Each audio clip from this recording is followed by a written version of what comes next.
Hola tout le monde, bienvenue sur ma chaîne, je m'appelle Ellie et aujourd'hui on se retrouve pour parler de, je vous le donne en mille, un tueur en série. Aujourd'hui on va parler d'un tueur en série qui s'appelle Dr. No. Donc c'est un surnom évidemment. Et Dr. No, qui c'est le surnom d'un tueur en série américain qui aurait tué plein de femmes dans les années 80 et 90 dans l'Ohio aux États-Unis. On pense aussi qu'il aurait tué dans d'autres états comme New York, l'Illinois et la Pennsylvanie. Ces victimes avaient pour point commun qu'elles étaient quasiment toutes des prostituées qui travaillaient le long d'une autoroute qui s'appelle l'Interstate 71, la plupart du temps dans des aires d'arrêt pour camions ou des parkings, et la plupart de ces victimes ont été retrouvées sans sous-vêtements, sans chaussures, il y avait des bouts de vêtements qui manquaient. À cette époque, les prostituées, pour communiquer avec leurs futurs clients, elles utilisaient des radios qu'on appelle des radios CBS. Elles avaient chacune un surnom et une phrase d'accroche pour que les clients puissent savoir qui elles étaient. C'est comme ça qu'on a appris le surnom de notre tueur, Dr. No. Il aurait utilisé ce surnom, Dr. No, ainsi que Stargazer et Dragon, pour parler aux prostituées. Et encore à ce jour, on n'est pas sûr de l'identité de Dr. No.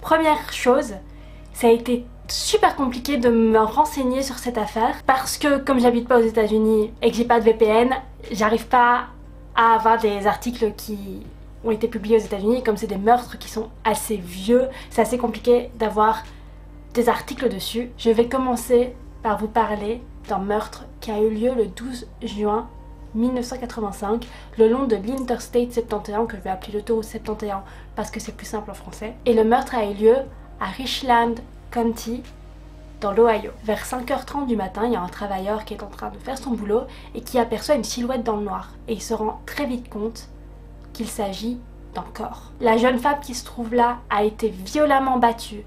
Il lui manque des vêtements, mais elle est toujours en vie. Alors le gars, il appelle les urgences, il lui fait les premiers soins. Elle est amenée à l'hôpital. À l'hôpital, comme elle n'a pas de carte d'identité, on prend ses empreintes et elle est fichée. On découvre qu'il s'agit de Marcia Matthews, qui est âgée de 25 ans et qui a été fichée pour prostitution.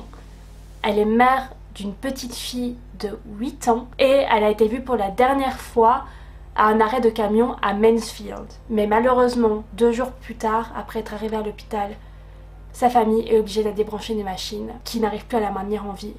Elle succombe donc à ses blessures. Mais directement la question se pose, qui a fait ça à Marcia? Alors la police immédiatement, elle commence à interroger d'autres camionneurs et des prostituées qui connaissaient Marcia. Il y a un homme qui avoue qu'il a vu Marcia à peine quelques heures avant qu'on retrouve son corps. Il a eu une relation sexuelle avec elle et comme il le lui avait demandé, elle le réveille à 2h30, comme ça il peut reprendre la route. Elle part du camion et il ne la revoit plus jamais et 2 heures plus tard, elle est retrouvée morte. Il y a une prostituée qui est interrogée qui dit qu'elle a vu Marcia monter dans un camion vers 3h du matin. Il y a quelques traces ADN sur le corps, mais je vous rappelle, on est en plein dans les années 80, donc qu'est-ce qu'ils peuvent faire avec ça? L'enquête ne mène nulle part. Le 20 juillet 1986, c'est le corps d'une prostituée de 23 ans qui s'appelle Shirley Dean Taylor, qui est retrouvée à Medina County dans l'Ohio. Le corps de la jeune femme est seulement habillé dans des débardeur noirs et le reste de ses vêtements ne sera jamais retrouvé. Elle a été battue et elle a été étranglée. Et on se dit, waouh, mais les meurtres ils sont quand même similaires de Marcia et de Shirley. Sauf que comme elles ont été retrouvées dans des communes différentes, enfin dans des counties différents aux États-Unis, la police ne fait pas directement le lien entre les deux femmes. Pour eux, c'est des meurtres qui sont complètement séparés. Il y a des filles qui travaillaient avec Shirley qui disent que juste avant sa mort, elle a été en contact par la fameuse radio avec un homme dont le surnom était Dr. No. Mais c'est juste un surnom. Qu'est-ce que la police peut faire avec ça? Rien.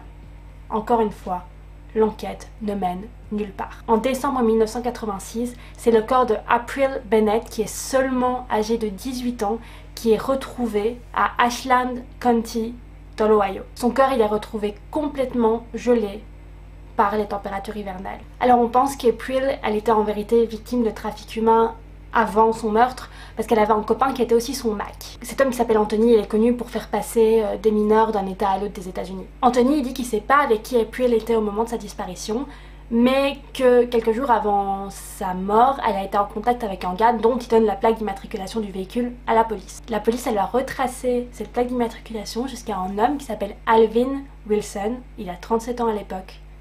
On ne l'interroge pas. Et Alvin Wilson, il va être un suspect plus tard. Quand je vais vous parler des suspects, je vais vous reparler de lui. La police, elle dit qu'elle a juste pas eu assez de moyens pour l'interroger. Les gars, sincèrement, quelque chose qui est super important de mentionner dans ces disparitions et dans ces meurtres, c'est que comme ce sont des prostituées qui disparaissent, la police, elle ne met pas tout en œuvre pour les retrouver, ce qui est absolument scandaleux, on est bien d'accord, mais c'est comme ça que Dr. No, il peut vraiment sévir en fait. Ils font pas leur taf quoi. Alors maintenant, nous sommes en février 1987. Dr. No n'a toujours pas été arrêté et la police n'a toujours pas fait les liens entre les victimes. Cette fois-ci, c'est Anna Marie Peterson, qui a 27 ans, qui est arrêtée par la police pour prostitution. Au commissariat, elle va parler de ce suspect parce qu'en fait les filles elles ont peur parce qu'il y a des prostituées qui disparaissent et qui sont tuées. Elle va parler du suspect avec la police et elle va même décrire son véhicule, mais elle va pas vouloir donner plus d'infos parce qu'elle a peur d'être la prochaine victime de Dr. No. La police, elle va laisser partir Anna Marie le jour d'après. La jeune femme va disparaître. Alors juste avant sa disparition, Anna Marie, elle est avec son mari qui est aussi son Mac et ils se rendent à un arrêt pour camion d'Austin Town. En fait, Anna Marie, elle est enceinte de 6 mois, elle a commencé à se prostituer parce que ils avaient des soucis d'argent avec son mari. Donc, c'est son mari qui l'a conduit à ce fameux arrêt pour camion où elle va commencer à appeler des futurs clients avec la radio. Le surnom d'Anna Marie, c'est Sleeping Beauty. Et donc, elle essaie de voir s'il n'y a pas quelqu'un qui veut de la compagnie ce soir-là. Et quelqu'un lui répond. Et cette personne, c'est Dr. No. Sauf que Anna Marie, elle a peur de Dr. No comme beaucoup de filles qui le trouvent hyper flippant. Elle pense vraiment qu'il va leur arriver quelque chose si elles sont avec lui. Et donc, elle va dire à Dr. No, je ne veux pas avoir de relation avec vous ce soir. Peut-être effrayée par Dr. No, Anna Marie part ensuite de l'arrêt pour camion avec son mari. Peut-être que Dr. No la suit, peut-être qu'au prochain arrêt où elle s'arrête, c'est avec lui qu'elle finit par aller. Mais Anna Marie va disparaître cette nuit-là. Ce n'est qu'une semaine après, le 14 février, que son mari va reporter sa disparition à la police. Comme Anna Marie est enceinte, il est persuadé qu'elle ne s'est pas enfuie et il va parler à la police de ce fameux Dr. No. Et les semaines passent et pas de nouvelles d'Anna Marie. On est maintenant le 23 mars 1987. Il y a un sac de couchage qui est retrouvé le long de l'Interstate 71, au nord de Cincinnati. Et dans ce sac de couchage, on va retrouver le corps sans vie d'Anna Marie. La cause de sa mort, c'est un traumatisme crânien et elle est retrouvée avec des marques d'étranglement, elle aussi, autour du cou. Elle est seulement habillée d'un t-shirt et d'une culotte et le reste de ses vêtements ne sera jamais retrouvé. Alors, elle est retrouvée non seulement à plus de 400 km de là où elle a été vue pour la dernière fois, mais aussi dans d'autres communes que les autres filles. Donc encore une fois, la police, elle fait pas trop le lien entre les affaires. Ce qu'on découvre qui est très étrange, c'est que Anna Marie, elle est découverte peu de temps après que son corps ait été laissé là. Sauf qu'elle a disparu depuis plus d'un mois quand son corps est retrouvé. Et on pense qu'elle a été tuée directement après avoir disparu, parce qu'en fait elle avait une règle, c'était de jamais quitter les arrêts pour camion où elle était avec des clients, de jamais laisser les clients l'amener autre part. Donc on pense qu'elle a été tuée directement là-bas, que son corps a été réfrigéré pendant plus d'un mois et puis abandonné comme ça sur le bord de la route. Alors de toutes les filles avant et après elle, c'est la seule qui a été retrouvée dans un sac de couchage. Mais ça nous donne un gros indice. Le tueur a accès à un gros réfrigérateur pour pouvoir avoir réfrigéré le corps pendant aussi longtemps. Encore une fois, pas moyen de trouver le tueur de la jeune femme. Le 10 août 1987, un autre corps encore est retrouvé à Dayton, dans l'Ohio. La victime ne porte pas de haut et ses sous-vêtements et son jeans est baissé sur ses cuisses. Elle a été étranglée. Contrairement aux autres victimes, en fait, on n'arrive pas à identifier qui c'est parce que ces empreintes ne sont pas sur les fichiers de la police, vu que toutes les autres avaient été fichées pour prostitution avant. On ne sait pas qui c'est, on sait juste que c'est une femme caucasienne qui a entre 17 et 25 ans. Et elle a des tatouages très spéciaux, elle a le tatouage d'une rose sur le sein droit et d'une licorne sur le sein gauche. Mais il n'y a pas de suspect, on ne sait pas qui c'est, pas de témoin. Elle va donc être décrite comme la Dayton Jane Doe. Jane Doe ou John Doe, c'est les surnoms qu'on donne aux victimes et au corps des victimes qui sont pas identifiés. Et pendant presque 3 ans, on a l'impression qu'il n'y a pas d'autres meurtres qui pourraient être similaires dans l'Ohio. Mais le 19 avril 1990, à Lee King County, il y a un autre corps de femme qui est découvert sur une aire de repos pour camion. La plupart de ces événements sont introuvables, mais elle porte toujours sa culotte et elle a entre 20 et 30 ans. On lui fait une autopsie et on découvre qu'elle est morte d'un traumatisme crânien. Elle a été battue au visage et à la nuque et à la tête avec un objet contondant, et on découvre aussi qu'elle a eu des relations sexuelles entre 12 et 24 heures juste avant sa mort. On lance un avis de recherche pour savoir qui est cette femme, mais aucune réponse, elle reste non identifiée. Le 5 novembre 1990, dans le parking d'un hôtel, c'est Catherine Jo Hill, âgée de 26 ans, qui est retrouvée morte. On en est maintenant à 7 femmes mortes dans l'Ohio, et toujours pas de coupables. Il y a un reporter qui travaille pour un journal qui s'appelle le Columbus Dispatch et qui s'appelle Michael Behrens, qui commence lui un peu à rassembler les pièces du puzzle. En fait, il a entendu parler un membre du FBI qui disait que les prostituées c'était un peu les victimes parfaites des tueurs en série, parce que comme je vous l'ai dit plus tôt, c'est absolument scandaleux, la police ne fait pas son boulot. Donc voilà, il faut vraiment les victimes parfaites. C'est horrible, c'est scandaleux, mais par contre lui ça lui donne une idée. Il se dit mais attendez, peut-être que tous ces meurtres, ils sont liés. Et le 10 mars 1991, il publie sa conclusion dans le journal. Il y a un serial killer qui tue les prostituées dans l'Ohio. Elles ont tout en commun, qu'elles ont été battues ou étranglées. C'était toutes, ou presque toutes, des prostituées, et elles travaillaient dans des aires de repos pour camions et utilisaient une radio CBS pour communiquer avec leurs clients. Il dit aussi que peut-être que ce tueur ne sévit pas seulement dans l'Ohio, mais qu'il aurait pu faire d'autres victimes dans d'autres États des États-Unis, notamment New York, la Pennsylvanie et l'Illinois. De ces victimes, il y a Jill Allen qui avait 26 ans. Elle a été retrouvée morte le 19 décembre 1986 dans l'Illinois et c'était une prostituée. Elle a été battue, elle a été étranglée et son soutien-gorge, sa culotte et ses chaussures n'ont jamais été retrouvées, comme les autres victimes. Il parle aussi de LaMonica Cole qui avait 19 ans. C'était une native de l'Ohio. Elle est retrouvée le 29 novembre 1987 morte sur une aire de repos pour camions. Elle est morte, elle aussi, par étranglement. Et puis il y a Terry Rourke qui a 31 ans. Elle a été assassinée le 29 mars 1988 à New York et son corps est retrouvé sur un des ponts qui passe au-dessus du Monwalk River. La jeune femme, elle est morte d'un traumatisme crânien après avoir été battue avec un objet contondant plusieurs heures avant qu'on ait retrouvé son corps. Ses chaussures et ses sous-vêtements n'ont aussi jamais été retrouvés. Alors directement la police, elle se dit mais comment on a pu passer à côté de tous ces indices et du lien qu'il peut y avoir entre ces victimes.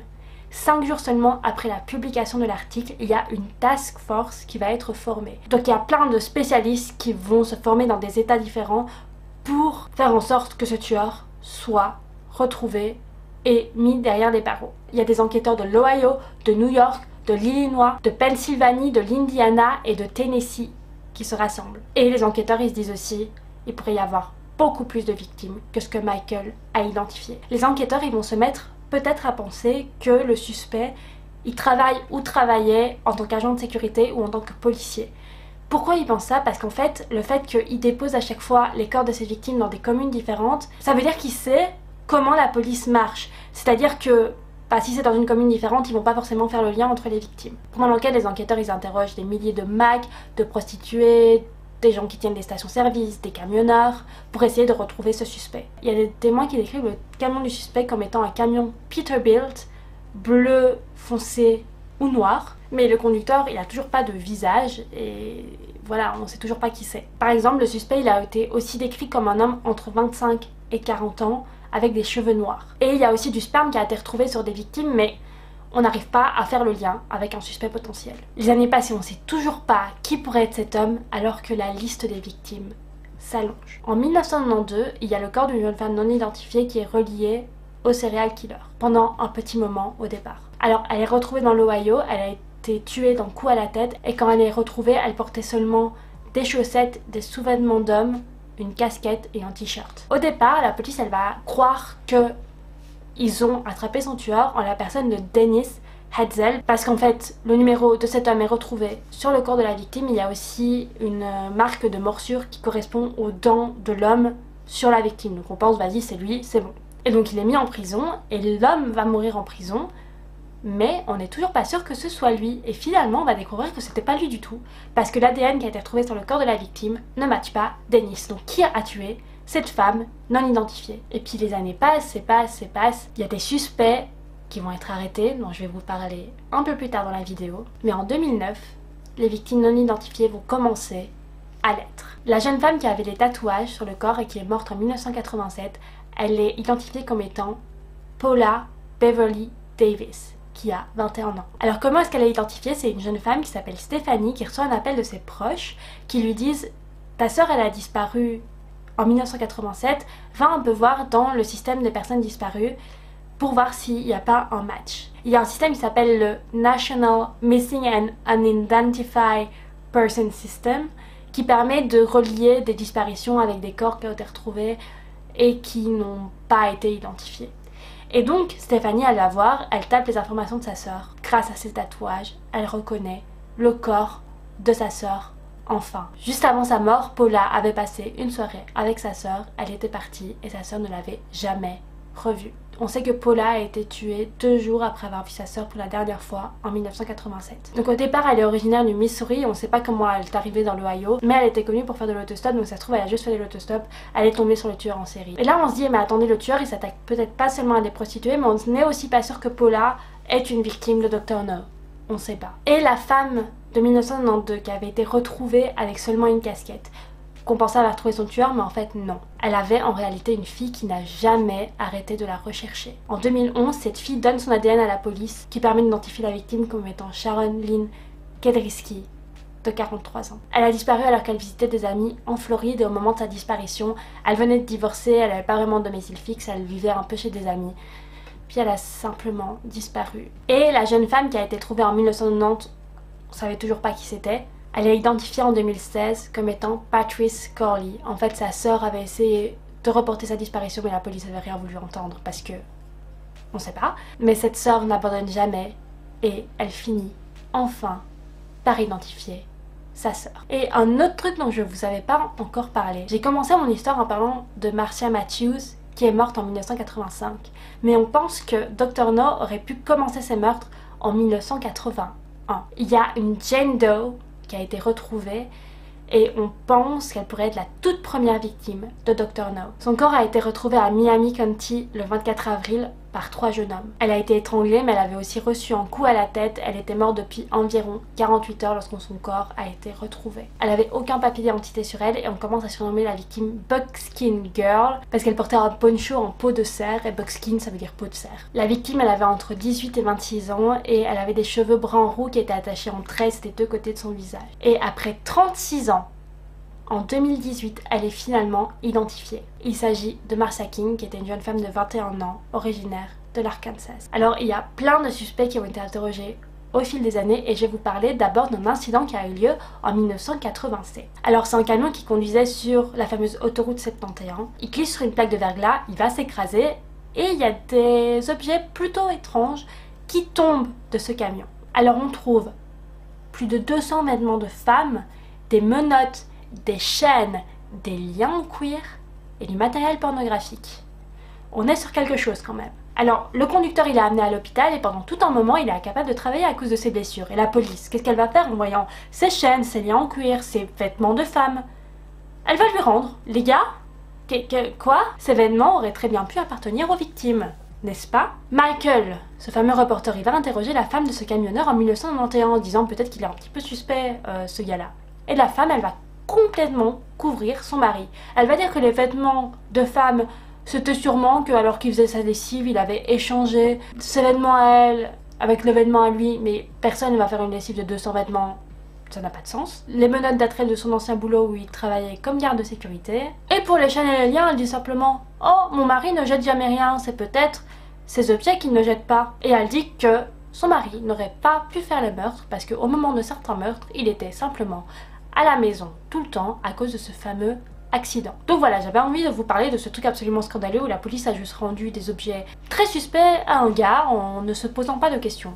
Pourquoi? Et moi je vous ai déjà parlé du fameux Alvin Wilson qui était un suspect dans le meurtre d'April. Et en 1991, la police va s'intéresser à lui. Il a enlevé, violé et étranglé une femme de Larcon en 1986 et a attaqué une autre femme en 1989. C'est aussi un camionneur, donc en fait il a tous les bons trucs pour être le suspect parfait de tous ces meurtres. Sauf que il était en prison au moment de certains meurtres et il a été arrêté juste avant qu'il y ait un des corps qui soit retrouvé, donc on pense que finalement ça ne peut pas être lui. Il a de toute façon été condamné à la prison à vie pour ses précédents crimes, mais est-ce que c'est lui, Dr. No? On saura peut-être jamais. En 1991 également, il y a un camionneur du nom de John Fortenberry qui est arrêté parce qu'il a commis plusieurs meurtres dans plusieurs états des États-Unis. Mais il est vite innocenté par rapport aux victimes de Dr. No parce qu'il n'a simplement pas le même mode opératoire que Dr. No. En juin 1994, c'est un camionneur de 36 ans qui s'appelle James Robert Cruz Jr. qui est arrêté. Et il est arrêté parce qu'il est accusé du meurtre d'une fille de 17 ans, Dawn Marie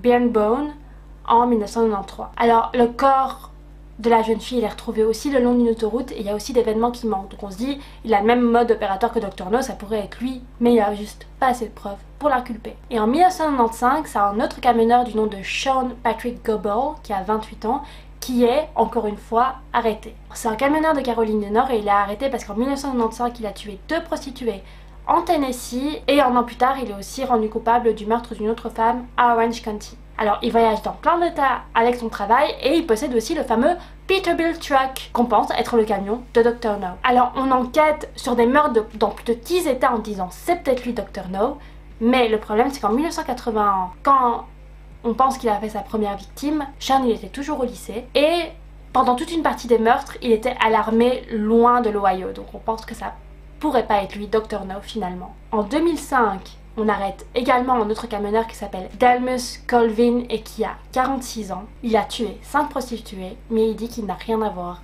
avec Dr. No. Et en 2009, c'est les derniers événements de l'enquête, la police arrête un homme qui s'appelle Samuel Legg III, il a 49 ans. Et c'est un camionneur qui a vécu un moment dans l'Ohio. En 1997, il est suspect dans le viol d'une jeune fille de 17 ans, mais il n'est jamais inculpé par manque de preuves. Et le viol, il a eu lieu sur une aire de repos pour camions sur l'autoroute 71. Alors cet homme, il a été du coup relié à un viol et 4 meurtres, dont le meurtre de Sharon Lynn Kedzierski.